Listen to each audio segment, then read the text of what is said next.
Existe un momento en la vida en que las personas dejan de mirarte como siempre y comienzan a etiquetarte como mayor. Y lo más inquietante no es que eso suceda, sino que muchas veces somos nosotros quienes lo facilitamos sin darnos cuenta, sin intención y sin que nadie nos lo diga directamente. Presta atención, porque lo que acabo de mencionar apenas roza la superficie. El verdadero conflicto no es que te perciban mayor por fuera. Lo que casi nadie señala es que esas actitudes que te hacen aparentar más edad también influyen en cómo te sientes internamente. Se crea así un círculo repetitivo entre lo que proyectas y lo que terminas creyendo sobre ti, y es ese proceso el que realmente acelera el envejecimiento. No son los años, no es el calendario ni el espejo, sino ese mecanismo interior que hoy podemos empezar a desmontar juntos. Quédate porque lo que vas a escuchar hoy va mucho más allá de lo que imaginas. No vine aquí a hablarte de arrugas, de cremas, ni de ropa. Vine a hablarte de algo que muy poca gente se atreve a nombrar. La diferencia entre envejecer y rendirse, entre cumplir años y apagarse, porque sí hay una diferencia enorme, y hoy vas a entenderla de una manera que no vas a olvidar fácilmente. Si este contenido te aporta algo, y te aseguro que lo hará, te pido antes de seguir que le des a me gusta y que te suscribas al canal. Es un gesto pequeño que ayuda enormemente a que este mensaje llegue a quienes más lo necesitan. Ahora bien, permíteme plantearte algo que quiero que lleves en la mente durante todo el vídeo. Hay una conducta muy concreta, un hábito específico y silencioso que la mayoría de personas mayores de 60 tienen sin saberlo y que literalmente le dice al mundo y a su propio cerebro: ya terminé. No es lo que comes, no es si tienes canas, no es si caminas más despacio que antes, es algo mucho más sutil y mucho más poderoso. Y voy a revelártelo al final del vídeo, porque si te lo digo ahora, todo lo demás perderá su fuerza. Necesitas llegar a ese punto habiendo recorrido el camino completo. Así que quédate, vale la pena, y mientras avanzamos juntos, permíteme hacerte una pregunta que me hago desde hace décadas trabajando con personas de todas las edades. ¿A qué le llamas tú envejecer? Hay quienes me dicen que envejecer es tener más años. Otros me dicen que es sentirse cansado. Algunos me dicen que es cuando los hijos empiezan a tratarte como si fuera frágil, como si de repente te hubieras vuelto de cristal, sin que nadie te avisara. Pero yo, después de muchos años sentado frente a personas en momentos de crisis, de duda, de transformación, llegué a una conclusión diferente. Envejecer no es un proceso del cuerpo. Envejecer es ante todo una decisión del alma. Y eso es exactamente lo que vamos a explorar juntos hoy. Vivimos en una cultura que tiene una relación muy complicada con la edad. Por un lado, idealiza la juventud hasta el ridículo, hasta el punto de que la industria entera de la belleza, la publicidad y el entretenimiento funciona como una gran máquina de convencerte de que envejecer es un fracaso. Por otro lado, esa misma cultura trata a las personas mayores como si ya hubieran cumplido su función y ahora solo les tocara esperar. Esperar que exactamente nadie lo dice, pero la espera está ahí, silenciosa, instalada, en los gestos, en las conversaciones, en cómo la gente empieza a mirarte diferente. Y en el medio de esa presión cultural tan brutal, muchas personas después de los 60 empiezan a hacer algo que nadie les enseñó a hacer conscientemente, pero que aprenden muy rápido, empiezan a actuar como lo que se supone que deben ser. Empiezan a interpretar el papel de persona mayor con una fidelidad que nadie les pidió y que nadie les agradece. No hay un día en que alguien se levante y diga: hoy voy a empezar a comportarme como un viejo. No funciona así. Funciona de manera mucho más gradual, mucho más traicionera. Es un pequeño gesto un día, una frase al otro, una renuncia a la semana, una oportunidad rechazada al mes, y antes de que te des cuenta, la suma de esas pequeñas cosas ha construido una imagen, una actitud, una forma de estar en el mundo que le dice a todo el que te mira, y lo que es peor, a ti mismo, que ya pasaste de moda, que ya terminaste.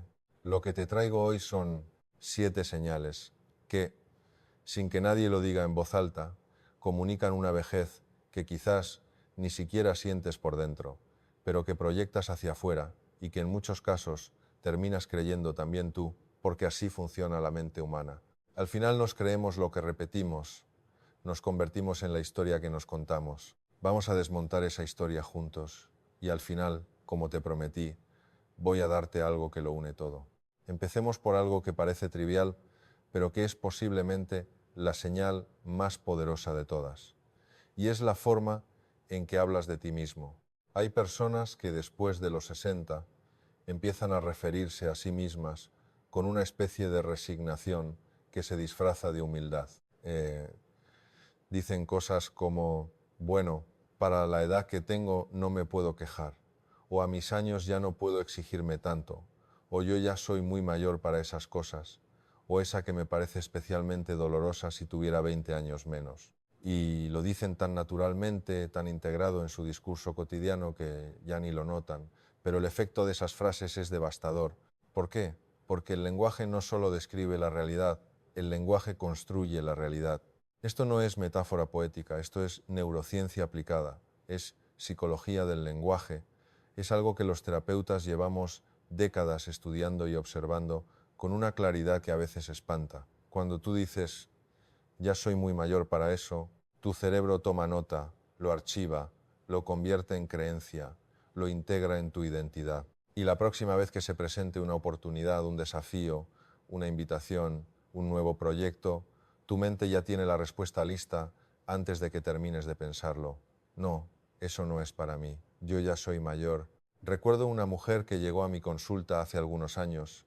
Tenía 63 años, era arquitecta y seguía trabajando con una energía que habría dejado exhausta a cualquier persona de 40. Diseñaba espacios con una creatividad que sus colegas más jóvenes miraban con envidia genuina. Pero en la primera sesión me dijo algo que me llamó profundamente la atención. Me dijo, Puig, me siento bien, me siento activa, me siento capaz, pero cuando estoy con mi familia me tratan como si estuviera a punto de romperse. Y lo peor es que yo misma ya empecé a hablar como ellos. Eso es exactamente de lo que hablo.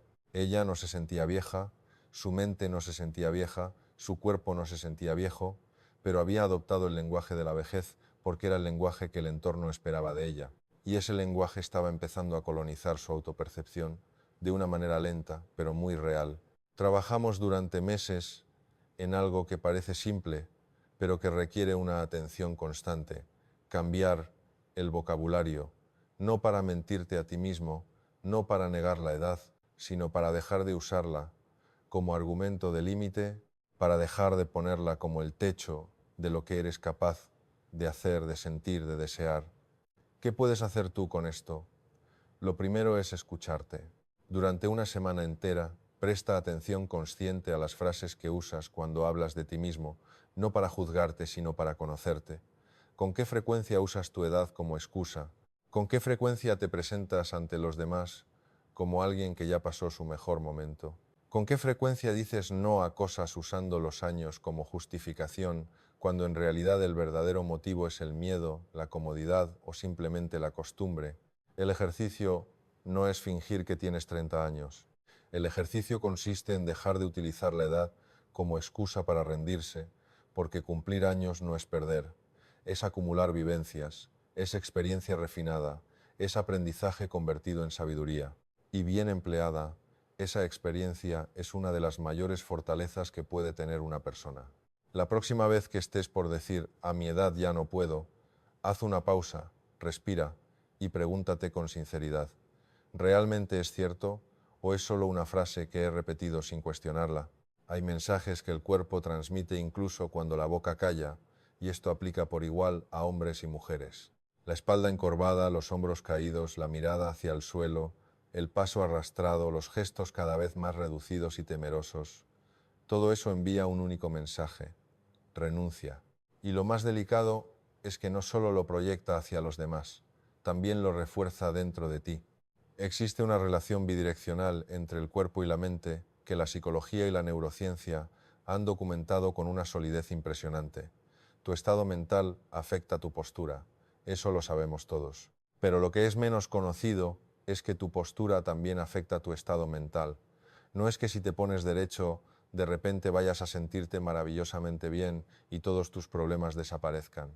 Pero sí es absolutamente cierto que el cuerpo encogido, retroalimenta una mente encogida, que ocupar menos espacio físico va de la mano con ocupar menos espacio en la vida. Amy Cuddy, investigadora de Harvard, documentó algo que me parece fascinante y que confirma lo que los terapeutas hemos observado durante décadas.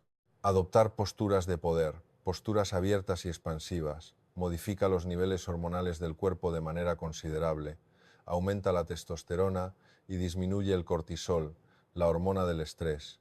Tu cuerpo literalmente cambia su química dependiendo de cómo te posicionas en el espacio. Y ese cambio químico influye directamente en cómo te sientes, en cómo piensas, en cómo actúas. Las personas que mantienen una postura activa, erguida, con presencia física en el espacio, proyectan una energía completamente diferente. No importa la edad, hay personas de 75 años que entran a una habitación y toda la energía del lugar cambia, no porque sean físicamente imponentes, sino porque están presentes, completamente presentes. Su cuerpo dice, aquí estoy y todavía tengo cosas que decir y hacer. Y hay personas de 55 años que entran a ese mismo lugar y parecen estar disculpándose por ocupar espacio. La diferencia no está en los años, está en el hábito, en la decisión muchas veces inconsciente de cómo habitar el propio cuerpo. ¿Qué puedes hacer de manera práctica? Primero, nota cómo caminas cuando nadie te mira, cómo te sientas cuando estás solo en casa, cómo está tu cuerpo cuando descansas, cuando comes, cuando ves televisión. Ese cuerpo que nadie ve es el cuerpo que más te define, porque es el cuerpo que no está actuando para nadie. Después, prueba esto durante una semana. Cada vez que recuerdes, durante el día, haz una sola cosa. Levanta el esternón. No es ponerse tieso de manera artificial, es simplemente levantar ligeramente la parte central del pecho y dejar que los hombros caigan hacia atrás de manera natural. Ese pequeño gesto reorganiza toda la postura y con la postura algo en la mente también se reorganiza. Caminar con intención, con ritmo, con dirección es uno de los actos más rejuvenecedores que existen. No tienes que caminar rápido, tienes que caminar como alguien que sabe a dónde va. Esta es una de las más delicadas y también una de las más comunes y la más difícil de reconocer en uno mismo, precisamente porque se disfraza tan bien de sabiduría que resulta casi invisible. Hay una trampa que le tiende la experiencia a las personas, una trampa muy elegante, muy sofisticada, y es creer que porque has vivido mucho ya no necesitas aprender más, que porque has visto muchas cosas ya las entiendes todas, que porque has desarrollado criterio a lo largo de los años, ese criterio es definitivo, es la última palabra, y no necesita revisión ni actualización. Eso no es sabiduría, eso es calcificación mental. Y grita anciano de una manera que ni la ropa más elegante ni la mejor postura del mundo pueden disimular. Déjame ser muy concreto con esto, porque me parece importante que no quede en abstracción. La rigidez mental se manifiesta de varias formas que probablemente reconocerás. Es la persona que ante cualquier novedad tecnológica dice, esas cosas no son para mí, sin haberlo intentado. Es la persona que ante cualquier opinión diferente a la suya dice, siempre ha sido así, y así debe seguir siendo. Es la persona que tiene exactamente las mismas opiniones sobre exactamente los mismos temas que tenía hace 20 años, sin que ninguna experiencia nueva haya aportado ningún matiz. Es la persona que en una conversación, cuando escucha algo nuevo, en lugar de hacerse preguntas sobre ello, se apresura a explicar por qué no tiene sentido o por qué ya lo sabía. Escucha, la experiencia de vida es un tesoro. No quiero que haya ninguna confusión en esto. Décadas de experiencia contienen una sabiduría que no tiene sustituto. El problema no es la experiencia. El problema es cuando la experiencia se convierte en una armadura que impide que nada nuevo entre, cuando deja de ser un punto de partida para nuevas preguntas y se convierte en el punto final de todas las respuestas. La curiosidad es una de las características más rejuvenecedoras que existe un ser humano.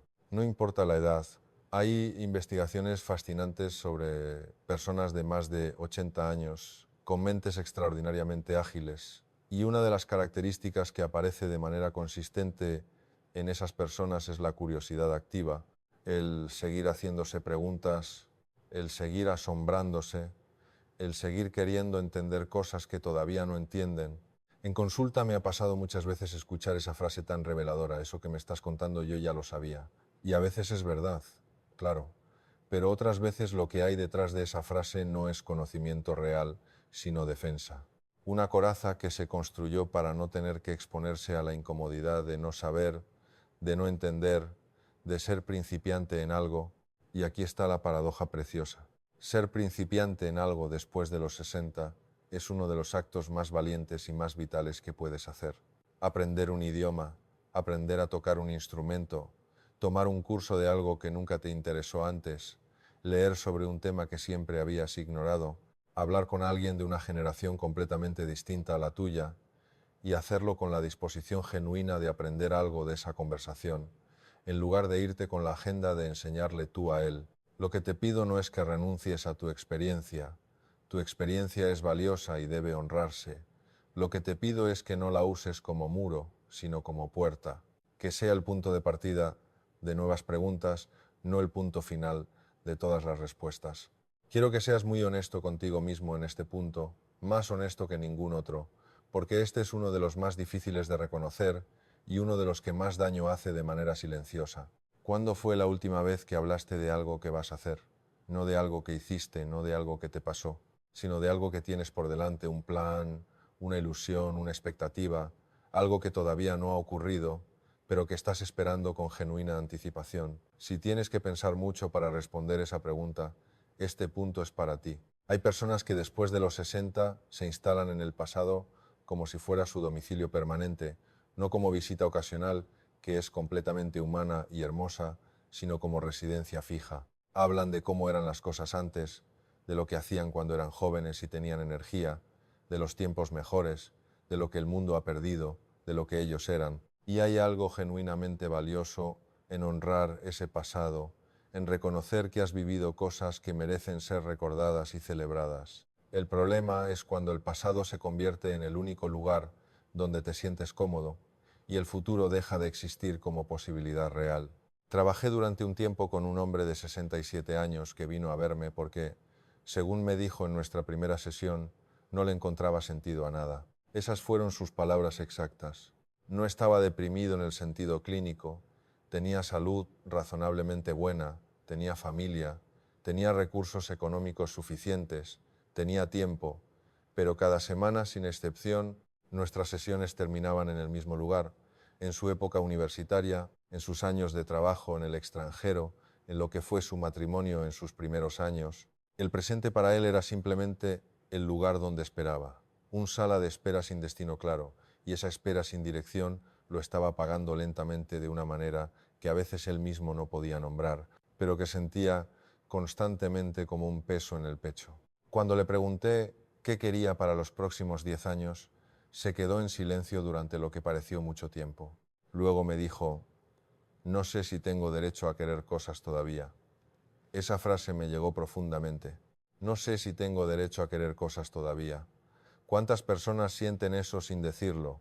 ¿Cuántas personas han decidido en silencio que ya no les corresponde desear? Lo que hicimos juntos fue un trabajo muy concreto, no de introspección abstracta, sino de búsqueda práctica. Buscamos proyectos en presente, no recuerdos en pasado, proyectos reales, concretos, aunque fueran pequeños, un viaje que siempre había querido hacer y nunca había hecho, un libro que llevaba años queriendo escribir y al que nunca le había dado permiso, una relación con su nieto que existía pero que nunca había cultivado de verdad, con tiempo, con atención, con presencia real. La clave, y esto es fundamental, no es la magnitud del proyecto. No tienes que escalar el Kilimanjaro ni escribir una novela. La clave es que el proyecto esté en el futuro, que te obligue a mirar hacia adelante, que haya algo por lo que levantarte mañana que todavía no ha ocurrido, porque mientras haya algo así, el tiempo trabaja a tu favor. Tu mente tiene una dirección, y eso, la dirección, es lo que separa la vida de la espera. Piénsalo hoy.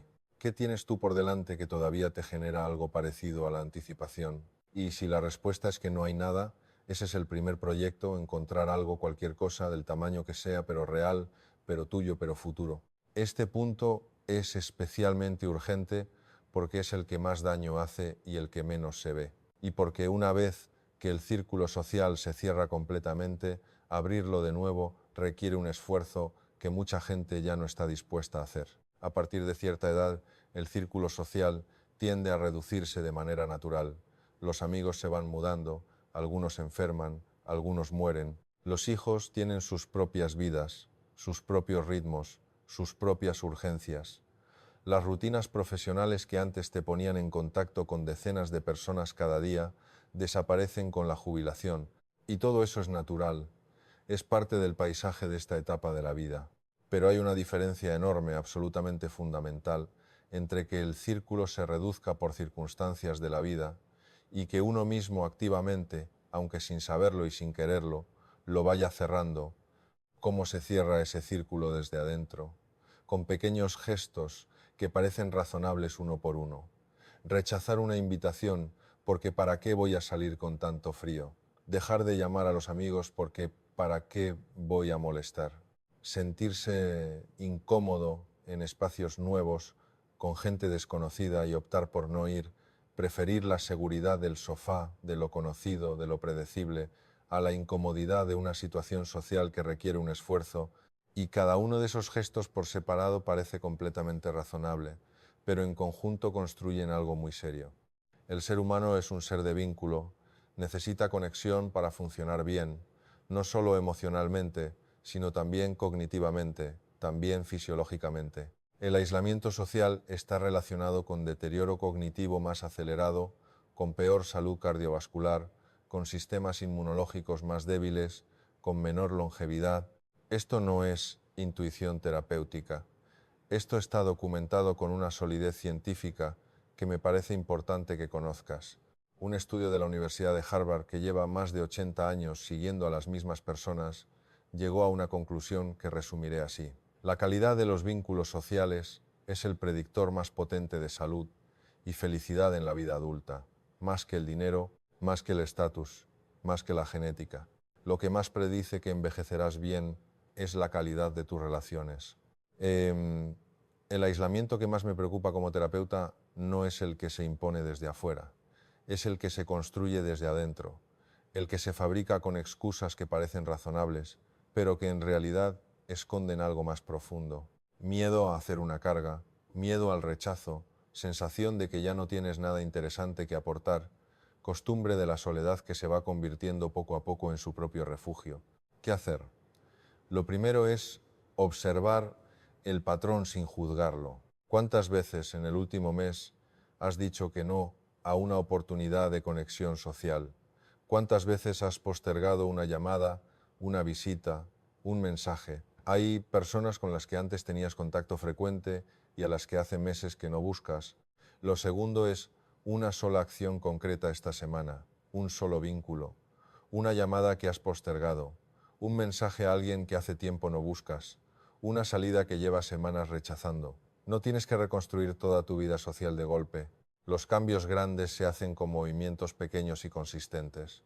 El primer movimiento es siempre el más difícil, pero también es el más importante. Este punto me genera una mezcla de tristeza y urgencia cada vez que lo toco, porque es el que más directamente habla de cómo uno se valora a sí mismo. Y porque generalmente no viene solo, viene acompañado de una historia que la persona se ha contado durante mucho tiempo sobre lo que merece y lo que no merece. Hay una tendencia después de los 60 a soltar el cuidado propio de una manera que se justifica de 1000 formas perfectamente racionales.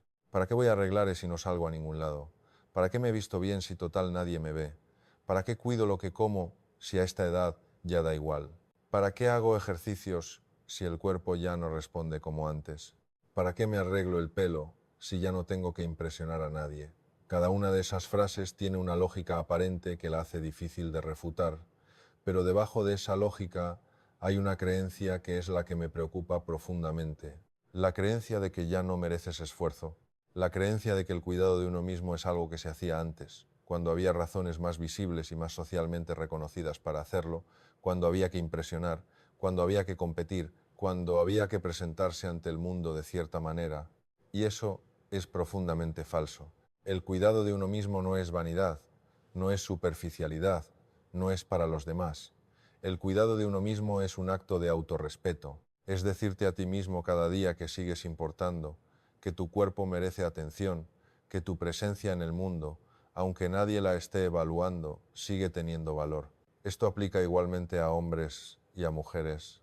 Y lo subrayo porque si bien socialmente se ha hablado más de esto en relación a las mujeres, los hombres lo viven de manera igual de real, igual de silenciosa. El hombre que deja de afeitarse con cuidado, que empieza a vestirse sin ninguna tensión porque qué más da, que deja de moverse porque para qué, que abandona cualquier ritual de cuidado que tenía antes, está mandando exactamente el mismo mensaje que la mujer que deja de cuidarse. Ya terminé de importarme. El cuidado propio no tiene que ser costoso, no tiene que ser complicado, tiene que ser intencional, tiene que ser un acto consciente, aunque sea pequeño, de valoración propia.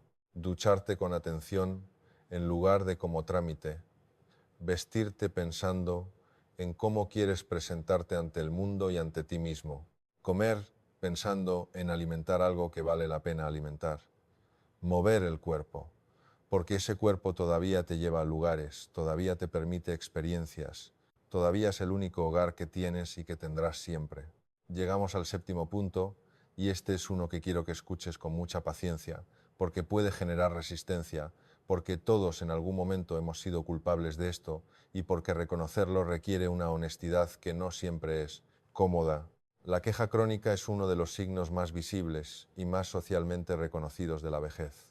No porque sea exclusiva de las personas mayores, sino porque en ciertas etapas de la vida se vuelve el idioma dominante de muchas personas, el filtro a través del cual procesan toda la realidad. Y eso tiene un efecto devastador sobre cómo te perciben los demás y sobre cómo te percibes tú mismo. ¿Qué es la queja crónica? No es expresar que algo te duele cuando te duele, no es compartir una dificultad con alguien de confianza.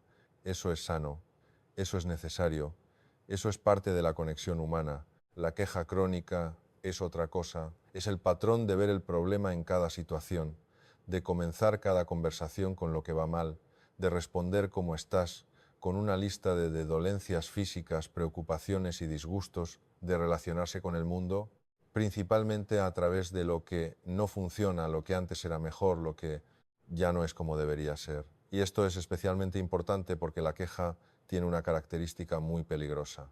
Es adictiva y es contagiosa. Es adictiva porque el cerebro que se habitúa a buscar lo negativo se vuelve cada vez más eficiente en encontrarlo. Se entrena en ver problemas y esa habilidad, como todas las habilidades, mejora con la práctica. Es contagiosa porque las personas que nos rodean con el tiempo empiezan a alejarse, no de manera dramática, sino gradualmente, con excusas que suenan razonables, hasta que el círculo social se va reduciendo a las pocas personas que todavía toleran o que comparten el mismo idioma de queja. La alternativa no es la positividad forzada, no es sonreír cuando algo te duele o fingir que todo está bien cuando no lo está. La alternativa es el realismo esperanzador, es la capacidad de ver lo que no funciona y al mismo tiempo buscar activamente lo que sí funciona, lo que todavía es posible, lo que todavía puedes hacer con lo que tienes. ¿Cómo se trabaja esto? Con una práctica muy concreta que yo llevo recomendando durante años y que tiene una base sólida en la psicología positiva. Al final de cada día, 3 cosas que funcionaron. No tienen que ser grandes, pueden ser pequeñísimas. La conversación que tuvo un momento genuino, el café que estuvo especialmente bueno, el momento de silencio que fue reparador. 3 cosas todos los días. No como negación de lo difícil, sino como entrenamiento de la tensión para que también vea lo que funciona. Voy a hablar ahora de algo que puede parecer superficial, pero que no lo es en absoluto. Y pido que te quedes con mente abierta, porque lo que voy a decirte no tiene que ver con la moda, tiene que ver con la psicología de la identidad. La ropa que usas todos los días, incluso la que usas cuando estás en casa y nadie te ve, es una conversación continua que tienes contigo mismo. Es una respuesta diaria a la pregunta ¿quién soy hoy? Y cuando esa respuesta se vuelve siempre la misma, siempre lo más cómodo, siempre lo más invisible, siempre lo más neutro, ese mensaje también entra y también se archiva. Hay patrones muy concretos que visualmente comunican una dejadez que la persona que lo lleva muchas veces no advierte. La ropa que claramente fue elegida hace 15 años y nunca fue renovada, Los colores que se volvieron siempre los mismos, siempre los más apagados, la ropa que parece diseñada para pasar desapercibido, el descuido de los detalles pequeños, esos que antes importaban y que en algún momento dejaron de importar sin que hubiera una decisión consciente de que así fuera. Esto no significa que tengas que vestirte como si tuvieras 30 años. No significa que tengas que seguir las tendencias ni gastar dinero que no tienes en ropa nueva. Significa que te vistas con intención, que te pongas algo que te guste, aunque estés en casa, que el acto de vestirte sea un acto de presencia y no un trámite resolver lo más rápido posible. Un par de prendas nuevas al año que sean actuales, que te gusten, que sientas que te representan, hacen una diferencia enorme, no en cómo te ven los demás, primero en cómo te ves tú. Y eso, como hemos visto durante todo este video, es lo que más importa. El rostro es el mapa más fiel de la historia interior de una persona. Y con esto no hablo de arrugas. Las arrugas no envejecen. Hay rostros llenos de arrugas que irradian una vitalidad extraordinaria, y hay rostros relativamente lisos que proyectan una vejez que viene de adentro. Lo que más envejece un rostro no son las líneas, es la expresión habitual. Es la tensión que se instala en la mandíbula, en el entrecejo, en los labios apretados. Es la mirada que perdió su brillo, no por el paso del tiempo, sino por la ausencia de algo que la encienda. Es el gesto de quien ya no espera nada sorprendente y cuyo cuerpo lo comunica de manera permanente. La expresión habitual del rostro es el resultado acumulado de todos los pensamientos y emociones que más frecuentemente tienes. Si la preocupación es el estado dominante, el rostro lo refleja. Si la resignación es el estado dominante, el rostro lo refleja. Si la curiosidad, la apertura, el disfrute son estados que aparecen con frecuencia, el rostro también lo refleja. Esto no significa que tengas que forzar una sonrisa permanente que no sientes. Significa que trabajar en tu estado interno, en las emociones que tienes con más frecuencia, tiene efectos muy visibles en cómo te ven y en cómo te ves. Una cosa concreta: ¿cuándo fue la última vez que reíste de verdad? No una sonrisa educada, una risa real que salió sin control, que te sorprendió a ti mismo. Si tienes que pensar mucho, busca activamente más de eso en tu vida. El humor no es un lujo, es una necesidad biológica. Antes de llegar al regalo que te prometí al principio, quiero darte un bloque de cosas concretas y prácticas que puedes empezar a aplicar. No todas a la vez, no mañana por la mañana completas, pero cada una por sí sola ya hace diferencia. Empieza por el agua. Sé que suena obvio, pero la deshidratación crónica, que afecta a una proporción enorme de personas mayores de 60, tiene efectos visibles e inmediatos sobre la piel, la energía mental, la concentración y el estado de ánimo. 2 L de agua al día, o lo que tu médico te indique, es una de las inversiones más baratas y más rentables que puedes hacer en tu bienestar físico. El sueño merece una conversación aparte porque es uno de los factores más subestimados del envejecimiento. El sueño es cuando el cuerpo repara, cuando el cerebro consolida la memoria, cuando los tejidos se regeneran. Sacrificar el sueño o tenerlo muy fragmentado sin buscar solución acelera el envejecimiento de maneras que son medibles y que son visibles. Si tienes problemas de sueño, busca ayuda profesional. No los normalices como cosas de la edad.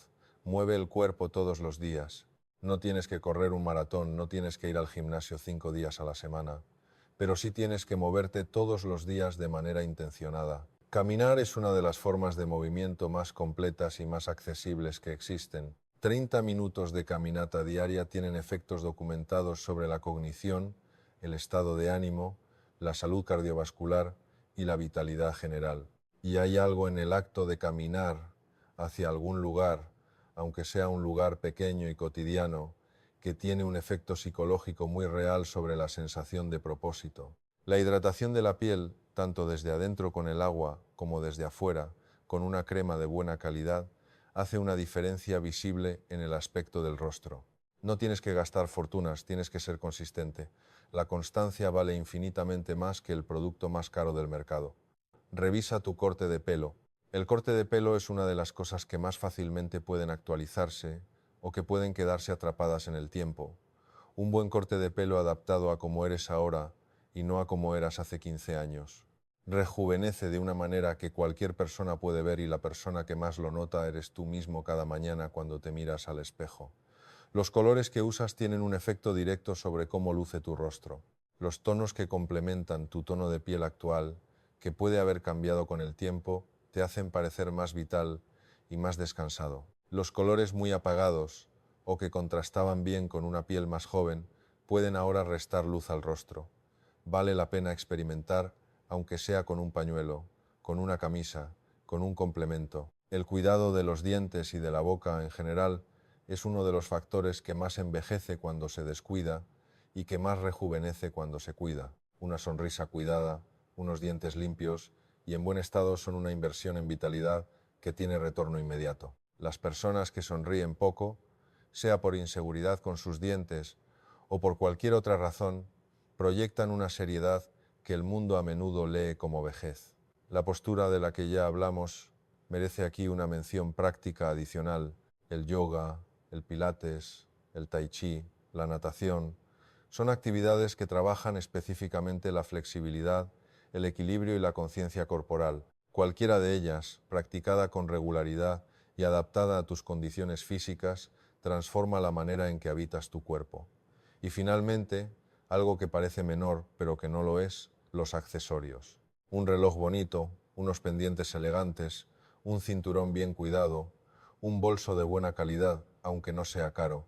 Los detalles comunican atención y la atención comunica presencia. Y la presencia, como hemos visto durante todo este tiempo juntos, es lo que más rejuvenece.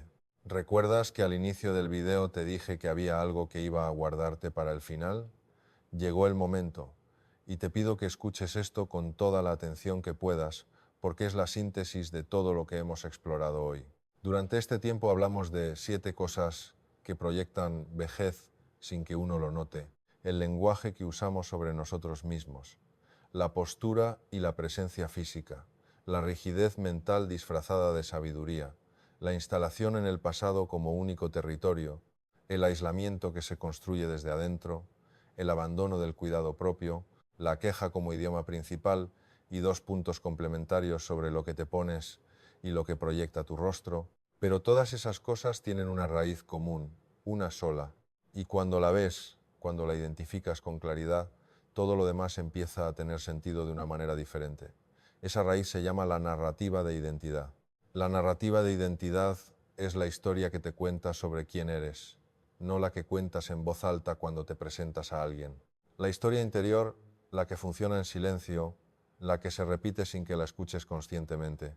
Esta historia que dice, yo soy alguien que todavía está en juego, que todavía tiene cosas por descubrir, que todavía puede sorprenderse, o que dice, yo soy alguien que ya cumplió su parte, que ya dio lo que tenía que dar, que ahora solo le toca esperar, porque una persona que tiene una narrativa de identidad viva, activa en presente, no necesita que le recuerden que se cuide, lo hace.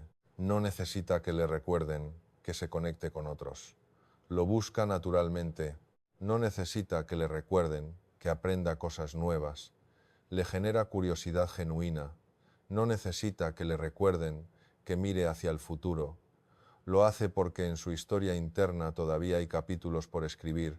En cambio, alguien cuya historia interna ya lo ha retirado, puede escuchar todo lo que hemos reflexionado hoy, incluso anotarlo y asentir a cada idea, y aún así no modificar nada, porque el relato que sostiene sobre sí mismo no admite transformación. Cuando la voz interior sentencia ya terminé, el cuerpo, la mente y las acciones se alinean con esa conclusión. ¿Y cómo se modifica ese relato? Con una pregunta sencilla, pero profunda. Una pregunta que te invito a plantearte hoy con verdadera honestidad y calma. ¿Quién elijo seguir siendo? No quién fui antes, no quién otros dicen que soy, no quién se supone que debería ser a esta edad, sino quién deseo ser ahora, con lo que tengo, con lo que he aprendido y con todo lo que aún está por delante. Tomar en serio esa pregunta es el punto de partida para cualquier cambio real, porque cuando tienes una respuesta viva a esa pregunta, todo lo que hemos hablado hoy deja de ser una lista de cosas que mejorar y se convierte en consecuencias naturales de quien decides ser. No te pido que finas que el tiempo no pasa, Te pido que no confundas el paso del tiempo con el fin de la historia, porque la historia mientras estés vivo sigue siendo tuya y tú eres el único que puede decidir cómo la escribes. Si llegaste hasta este punto, si recorriste todo este camino conmigo, quiero que sepas algo, que el hecho de que hayas estado aquí escuchando durante todo este tiempo dice mucho de ti. Las personas que se quedan hasta el final de una conversación como esta son personas que algo dentro de ellas todavía está buscando, todavía está activo, todavía está vivo. Y eso, ese fuego que no se apaga aunque a veces se achique, ya es en sí mismo una respuesta muy poderosa a la pregunta que te planteé.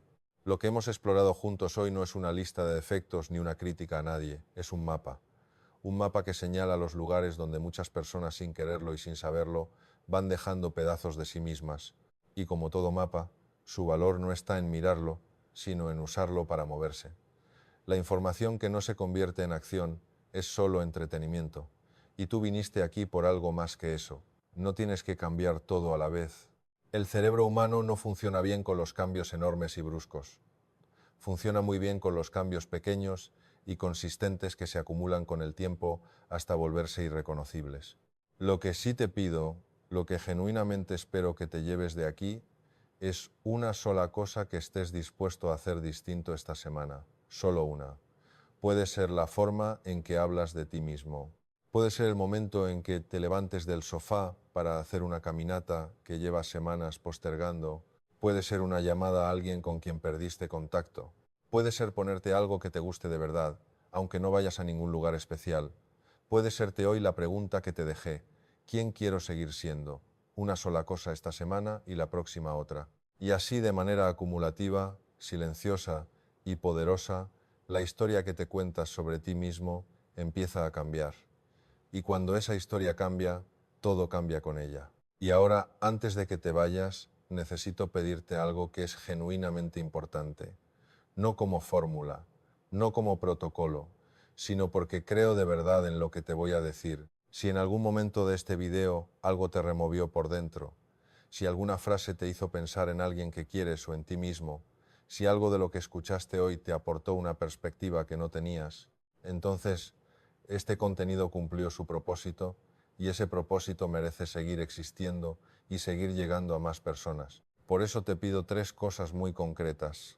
La primera es que le des a me gusta a este vídeo. Ese gesto pequeño que te lleva 2 segundos le dice a los algoritmos que este tipo de contenido vale la pena. Y cuando los algoritmos lo entienden, el vídeo llega a personas que lo necesitan y que quizás nunca llegarían a él por sus propios medios. Hay alguien allá afuera que necesita escuchar exactamente esto hoy, y tu me gusta puede ser el puente que lo conecte con este mensaje.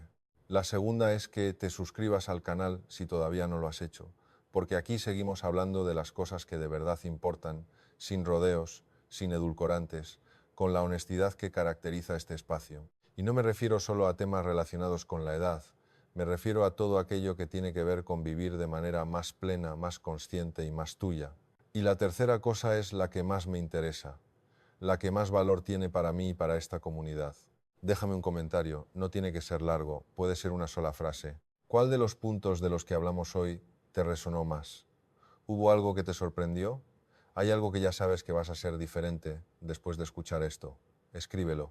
No solo porque me ayuda a saber qué contenido es más valioso para vosotros, sino porque el acto de escribirlo, de poner en palabras lo que escuchaste, lo que te movió, es parte del proceso de integrarlo, de hacerlo tuyo, de pasar de la información a la transformación real.